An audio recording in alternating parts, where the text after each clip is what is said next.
আসসালামু আলাইকুম ওরহমতুল্লাহি ওয়াবারাকাতুহ। 1 মিনিট মাদ্রাসা ইউটিউব চ্যানেলে সম্মানিত দিনী ভাই বোনেরা, আমি আশা করি আল্লাহ তাআলার অশেষ রহমতে আপনারা ভালো আছেন, সুস্থ আছেন, আলহামদুলিল্লাহ।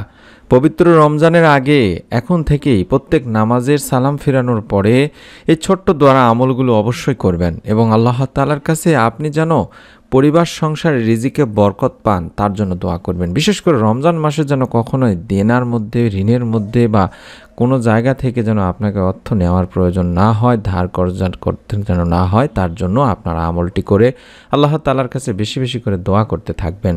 আল্লাহ তাআলা যেন পবিত্র রমজান মাসে আপনার পরিবারের রিজিকে বরকত দান করেন, ঋণ যদি থাকে মুক্তির ব্যবস্থা করে দেন, তার জন্য আমল এখন থেকেই করবেন তিনি ভাই বোনেরা। আশা করছি আপনারা আমলটি করলে এর ফল ইনশাল্লাহ পাবেন। আমি হাদিস ও কোরআন থেকে তুলে ধরছি। মুমিনের প্রতিটি কাজ ও মুহূর্তই আমল ও ইবাদত।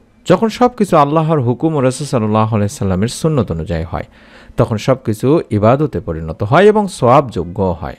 আল্লাহ তাআলা বান্দার জন্য এর সব কিছু পণ্যময় করে দেন। অন্য সব কিছুর মতো প্রত্যেক নামাজের পরে কিছু আমল রয়েছে। আমলগুলো করলে বান্দার জীবন সুন্দর, বরকতময় ও সুশৃঙ্খল হয়। আল্লাহর রাসূল সাল্লাল্লাহু আলাইহি ওয়াসাল্লাম বলেন, প্রত্যেক ফরজ নামাজের শেষে কিছু দোয়া আছে, যে ব্যক্তি এই দোয়া বা এই আমলগুলো করবে বা ওগুলো পড়বে বা কাজে লাগাবে, সে কখনোই ক্ষতিগ্রস্ত হবে না। সুবহানাল্লাহ। সহিহ মুসলিম শরীফের সহিহ হাদিস। যেমন আমরা প্রত্যেক নামাজের পরে আমাদের রাসূল সাল্লাল্লাহু আলাইহি ওয়াসাল্লাম ফরজ নামাজ শেষে 3 বার আস্তাগফিরুল্লাহ পড়তেন। প্রত্যেকটির আমি রেফারেন্স দিয়ে দিচ্ছি, আশা করছি আপনারা দেখে নিচ্ছেন। মুসলিম শরীফের একটি হাদিস। তারপরে আল্লাহুম্মা আনতাস সালাম ওয়া মিনকাস সালাম তাবারাকতা ইয়া জাল জালালি ওয়াল ইকরাম, এটি পড়তেন। এটি মুসলিম শরীফে বলা হয়েছে। আমরা এই আমলগুলো অবশ্যই করার চেষ্টা করব দিনী ভাই বোনেরা। সুবহানাল্লাহ 33 বার, আলহামদুলিল্লাহ 33 বার, আল্লাহু আকবার 33 বার, লা ইলাহা ইল্লাল্লাহু ওয়াহদাহু লা শারীকা লাহু লাহুল মুলকু ওয়া লাহুল হামদু ওয়া হুয়া আলা কুল্লি শাইইন কাদির, এটা একবার পড়ব। এগুলো পাঠ করলে গুনাহসমূহ সমুদ্রের ফেনা রাশির মতো হলেও, অসংখ্য হলেও আল্লাহ তাআলা ক্ষমা করে দেবেন। সুবহানাল্লাহ, সুবহানাল্লাহ। মুসলিম শরীফের একটি হাদিস। এছাড়াও আল্লাহ রাসূল সাল্লাল্লাহু আলাইহি সাল্লাম বলেছেন, যে ব্যক্তি প্রত্যেক ফরজ নামাজের সালাম ফিরানোর পরে বা ফরজ নামাজের পরে আয়াতুল কুরসি পড়বে, আল্লাহ রাব্বুল আলামিন তার জন্য জান্নাতে প্রবেশের পথে মৃত্যু ব্যতীত আর কোনো বাধা থাকবে না। সুবহানাল্লাহ। অর্থাৎ আপনি মৃত্যুর সঙ্গে সঙ্গে জান্নাতে যাবেন। মৃত্যুবরণ করছেন না জন্যে জান্নাতের যে সুযোগ সুবিধাগুলো রয়েছে ভোগ করতে পারছেন না। আল্লাহুম্মা আজিরনি মিনান নার 7 বার পড়ার চেষ্টা করবেন তিনি ভাই বোনেরা, ফজর এবং মাগরিবের নামাজের পরে বিশেষ করে। কারণ সেই দিনে বা রাতে যদি মারা যান, তাহলে আল্লাহ তাআলা আপনাকে জাহান্নাম থেকে রক্ষা করবেন।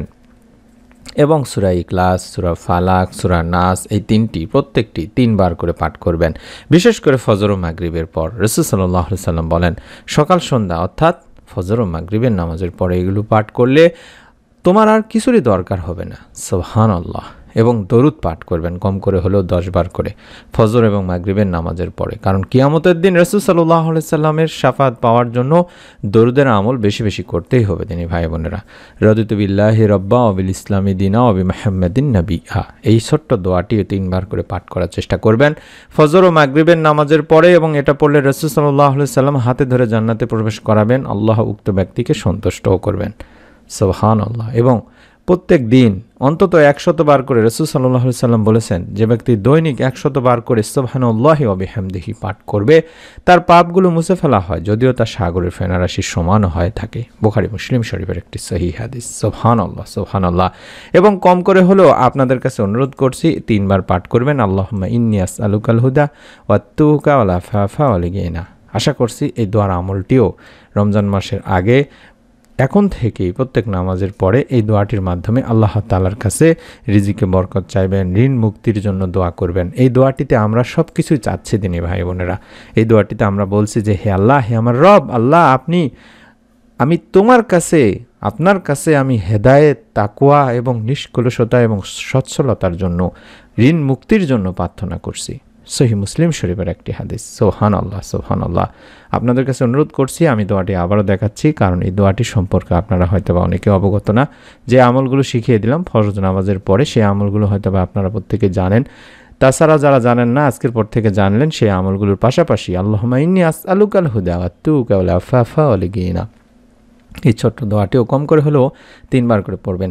প্রত্যেক নামাজের পরে পড়ার চেষ্টা করবেন। প্রত্যেক নফল ফরজ নামাজগুলোর পরে যখন সময় পাবেন তখনই পড়বেন এবং সারা দিনে অন্তত 100 বার করে আস্তাগফিরুল্লাহ আস্তাগফিরুল্লাহ আস্তাগফিরুল্লাহ এভাবে পাঠ করবেন। কারণ ইস্তেগফার পাঠে আল্লাহ তাআলা গায়েবী রিজিক দিয়ে থাকেন, গায়েবী ধন সম্পদ দিয়ে থাকেন। এমন জায়গা থেকে অর্থ দান করেন যা কোনো মানুষ ধারণাও করতে পারে না। যেটা আমি দেখাচ্ছি যে নবী করিম সাল্লাল্লাহু আলাইহি সাল্লাম বলেছেন, যে ব্যক্তি অধিক পরিমাণে আস্তাগফিরুল্লাহ বা ইস্তেগফার পড়বে বা ইস্তেগফার করবে বা আল্লাহ তাআলার কাছে ক্ষমা প্রার্থনা করছি বলবে, তাকে আল্লাহ তাআলা তার সব দুশ্চিন্তা থেকে মুক্ত করে দেবেন, তার সব সংকট থেকে মুক্তি দেবেন এবং তাকে এমনভাবে অর্থ দান করবেন যা কোনো মানুষ ধারণাও করতে পারে না। সুবহানাল্লাহ, এটাকে গায়েবী রিজিক বলা হয়ে থাকে। আশা করছি আমার দিনী ভাই বোনেরা অবশ্যই পবিত্র রমজান মাসের আগে থেকেই এই আমলগুলো বেশি বেশি করে আল্লাহ তাআলার কাছে রিজিকে বরকত চাইবেন। রমজান মাসে যেন আল্লাহ তাআলা আপনাদেরকে খুব ভালোভাবে ইবাদত বন্দেগী কর্মনিবেশ করতে পারেন, তার জন্য কোনো প্রকার যেন ঋণ বা কর্জ বা কোনো বিষয় নিয়ে চিন্তা বা টেনশনে পড়তে না হয়, তার জন্য আল্লাহ তাআলার কাছে রিজিক চেয়ে নেবেন। আশা করি আপনারা আমাদের চ্যানেলটির সঙ্গেই থাকবেন। পবিত্র রমজান মাস জুড়ে আমরা ইনশাআল্লাহ নতুন নতুন আমলের ভিডিওগুলো দেব, যেগুলো আপনার জন্য অত্যন্ত গুরুত্বপূর্ণ এবং কাজে আসবে ইনশাআল্লাহ দুনিয়া আখিরাতে। তাই অনুরোধ করছি, চ্যানেলটি সাবস্ক্রাইব করা না থাকলে সাবস্ক্রাইব করে দিন নতুন ভিডিও পাওয়ার জন্য হলেও। সকলে ভালো থাকুন, সুস্থ থাকুন। আমরা মন থেকে আপনাদের জন্য দোয়া করি। যারা আমাদের চ্যানেলগুলোর ভিডিও দেখেন, রব্বুল আলামিন আল্লাহ তাআলা তাদের দুনিয়া আখিরাতে ইনশাআল্লাহ এর প্রতিদান দান করুন। আমিন। আসসালামু আলাইকুম ওয়া রাহমাতুল্লাহি ওয়া বারাকাতুহু।